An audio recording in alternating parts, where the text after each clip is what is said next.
So about 3 weeks ago, I installed a ZZ212 4-valve in my 2025 Boom Vader BD125-10, and I've been trying to get this little carburetor tuned, and I am sick of this thing. It is however the heck you pronounce that brand, and I'm pretty sure it's a knockoff, because most of the other pictures I've seen have Japan stamped on it, and this thing, there's no way this thing's Japanese. I don't know, some of you are thinking, man, these things are super easy to tune, man, it shouldn't be a big deal. Well, this guy behind the camera right here doesn't 100% know what he's doing. Not to mention, I've had an issue with this carb that I can't really do anything with at this point. So this is getting swapped out for a Nibby PE28. So if you'll notice, the throttle cable is already disconnected. That's because I already bought a Nibby to put on here, which didn't end up working out. Fuel's already off. We also drained the tank earlier, so there should be nothing in this fuel line. We'll go ahead and pop that off. But yeah, the first Nibby I bought, apparently there's two Nibby PE28s. There's one that has a flange mount, and then there's one that uses this rubber adapter here. So the first one I bought was the flange, and it does not line up with the intake manifold on the 212, which kind of sucks. So that one had to go back to Jeff Bezos' house, and I had to buy one that uses this little flange adapter here. But that showed up yesterday, so we're going to go ahead and get that guy installed today, and maybe we might actually get to ride this thing more than around the neighborhood. That is the goal anyway. So let's get this guy out of here. So I'm going to show you guys the reason I'm abandoning this carb altogether. Now, it was running super rich, and the jets weren't marked when I got it, so it was kind of doing this. And eyeballing it, it seemed like it was a 135 main jet. I threw a 125 in there, which kind of ended up about the same. So it definitely probably needs to be smaller than that. Drop them screws. Yeah, so I think I got a 115 in there right now, which was my plan. And my main thing is the float bowl gasket right here, because somehow, if I can get this thing to sit back halfway lined up, I don't know what kind of voodoo magic they did to kind of get this thing in there. And I don't understand why it's sitting a little different now, but I mean, this thing barely freaking lines up and fits with this freaking float bowl. Like, this is just absolutely ridiculous. It doesn't quite fit. It always ends up getting pushed off to the side slightly. I don't know. See, now it kind of halfway fits, half decent fits, and I'm almost tempted to put this back together, but we're just going to put the Nibby on there and be done with it, because I kind of like the Nibby, the idea of the Nibby better anyway. This is actually annoying, because I'm going to refer you to this picture right here on a warmer day, because it's in like the mid-40s Fahrenheit this morning, which is weird because it's the 2nd of May, because why not? Yeah, we're just going to set this whole thing to the side. I'm just kind of done with this carb. I don't really care. I'm tired of pinching the gasket. It doesn't matter. We're going with the Nibby because it's already here, and I'm done playing with this thing. As long as it runs decent, that's going to be the end of that. Alright, Nibby PE22 comes with jets. And I just bought just the carb. I didn't need all the other stuff. I already got a filter, the intake boot thingies there. So from what I understand,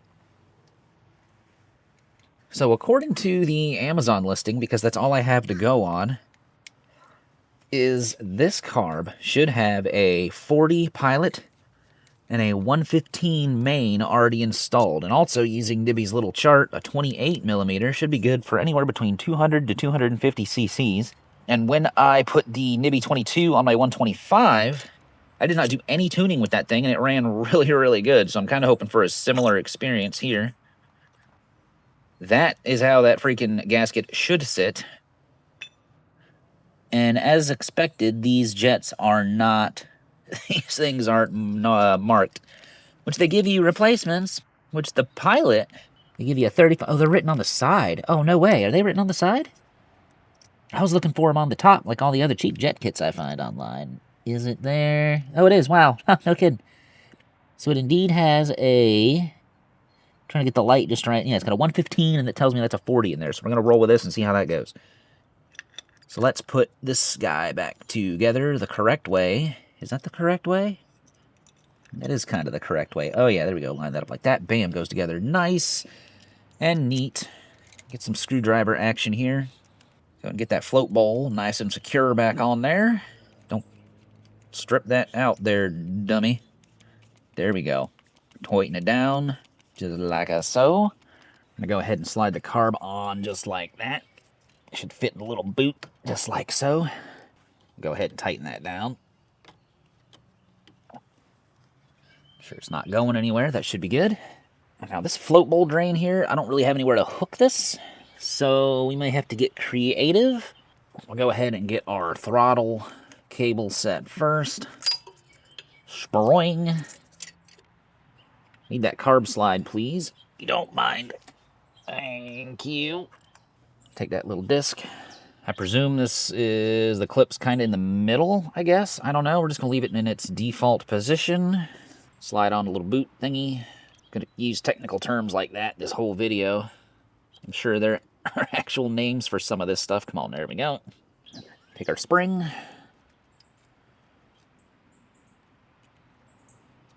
Just like that. Take our little disc, little plastic washer disc thingy that the spring sits against. Press all that together. Take our slide, just like that. Most likely there's a little nub, yep, on this side of the carb, so this little cutout is going to ride in that nub like so.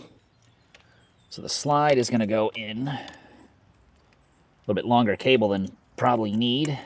Throttle cable, that is. Slides in like that. We will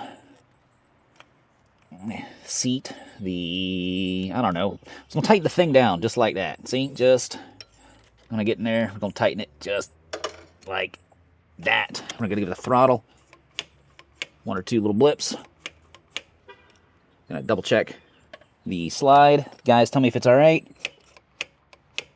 Think that looks good. Pull this nipple out of here. On goes our fuel line, which I still need a solution. Squish that on there like that. I still need a solution for the petcock here. I don't know if I want to try to drill a hole and mount it up here to the frame. I might just zip tie it to the frame. I don't know. The fairing is going to cover this. What I've been doing is just zipping it to the intake manifold, so we might just do that again. The carb drain hose, I'm not really even sure what to do with this right now.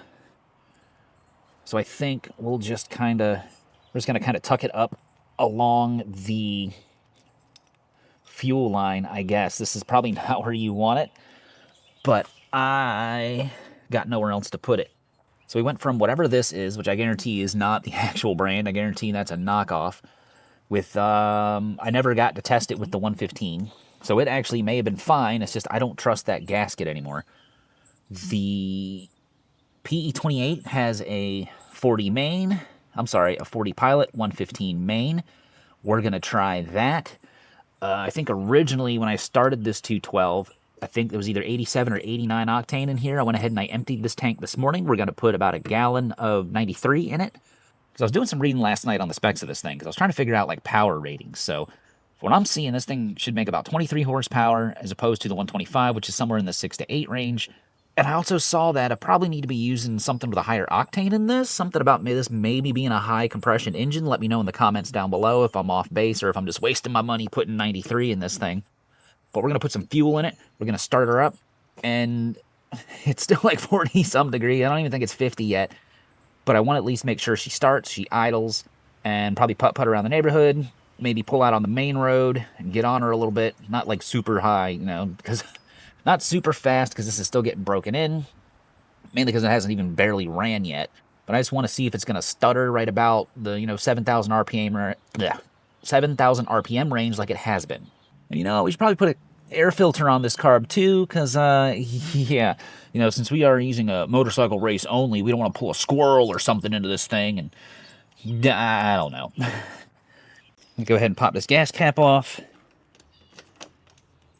And I could never remember how this stupid gas cap nozzle thing is supposed to work. I think you're supposed to hold it like so, and then compress this thing. Then you pour gas from the nozzle. That doesn't, you know what, we're just done with this. I hate these stupid safety gas caps. We're going to use a funnel. And I'm not sure how this is for my international friends, but here in the United States, they keep changing gas nozzle designs because they think we're all stupid. And you end up pouring gas all over yourself, kind of like I'm doing here. Of course, this can might also have a crack in it, I don't know. But usually with these stupid safety cans, you end up pouring more gas all over yourself than whatever you're trying to put gas into. It's a 2-gallon can, and if I remember correctly, this thing holds a little over a gallon, I think. Yeah, we're getting this all over ourselves. This can might be damaged too. I can't remember. I got one that's bad, the other that's not. I don't remember. Neighborhood kids are outside shooting hoops too, so if there's a little background noise, I apologize for that. Take a little peek. That's probably good. Pull that out of there. We're going to wipe down all the gas we spilled on the side of this thing. Don't use, if you're married, don't use your missus's good towels. She'll probably get mad at you. We'll take our gas cap. Pop this guy back on. Try to. There we go. There we go. Double check things one more time. Fuel is hooked up. Throttle's hooked up. Carb bowl drain is... it exists. Maybe just do something like, I don't know, like that for the time being. Just kind of want to keep it up and out of the way. Choke will keep off. Idle adjustment is on the other side. We just kind of got to do that as we go. Everything's tight. Everything's tight. I think we're ready to fire it up. So let's go ahead and turn our fuel on. Key on. Says she's in neutral. Carb bowl's empty. Might take a minute. And, you know, honestly, as much as I don't want the background noise of the kids playing ball next door or a couple houses down, at least they're outside playing, you know? They're being stuck inside and glued to video games all day. Honestly, that's kind of what I'm going to do. Throw some choke on. I know that carb bowl's empty. So you like it a choke. I can't remember on this carb if it's opens more fuel or restricts the air. I can't remember. See if we can turn the idle up a little bit. There we go. No choke. So that's no choke. We'll try to set her around 2,000 at the moment. She is cold. But I'd say for a pilot circuit, that's pretty good. And the 212 went in with 385 on the clock. We're still sitting 396. I'll let her idle a little bit. Seems to hum along pretty good so far. We ain't leaking anywhere. I don't feel any air leaks or anything, so we're pulling through that carb. I can feel the air getting sucked in through that filter right there. So we're gonna let her sit for a little bit.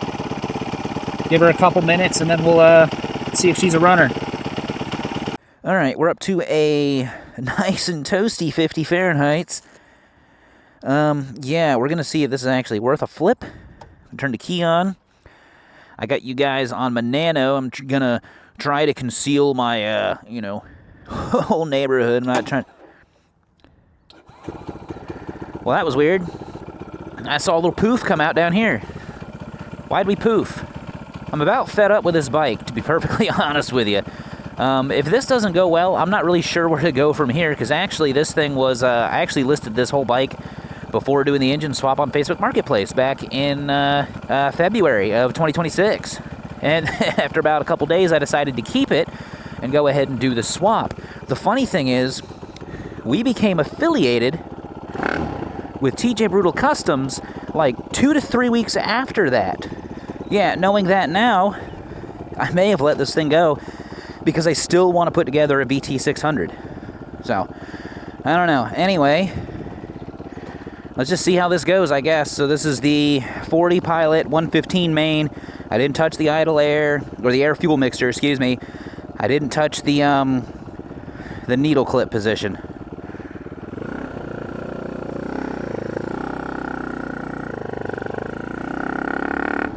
Pilot circuit feels about the same as it did with the other carb.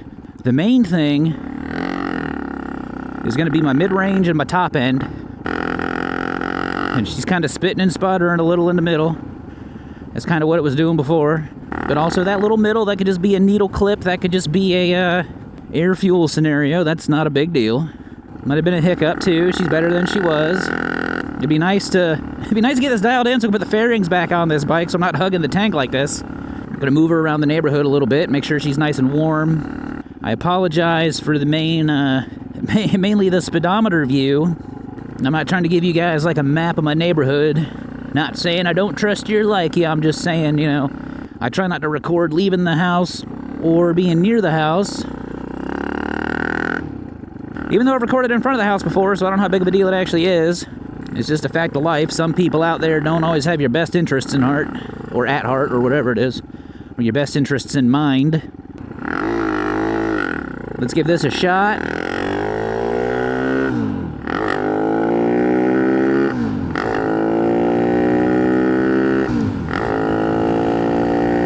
Oh, baby. 5th gear.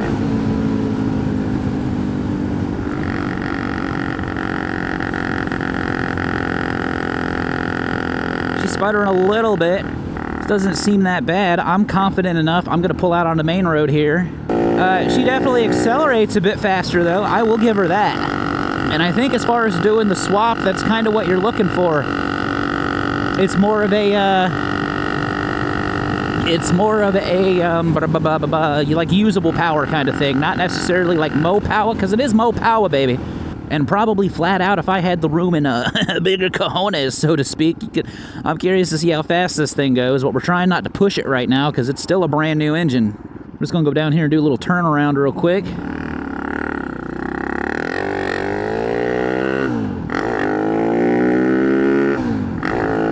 She definitely gets up to speed a lot faster than she did with the 125. I'll give her that. Shifted into 5th gear, 50-something, dude. She's got more, man. I think I'm gonna take, because this thing came with a 15-tooth 420 pitch chain, and I put the I got a 428 chain from when the 125 was on here. I swapped out the 15-tooth for a 16 I had. I think I'm gonna put the 17 on here. Try to stretch these RPMs out a little bit, because honestly, from an acceleration standpoint, she's actually pretty good. It doesn't seem like she's really having to struggle as much.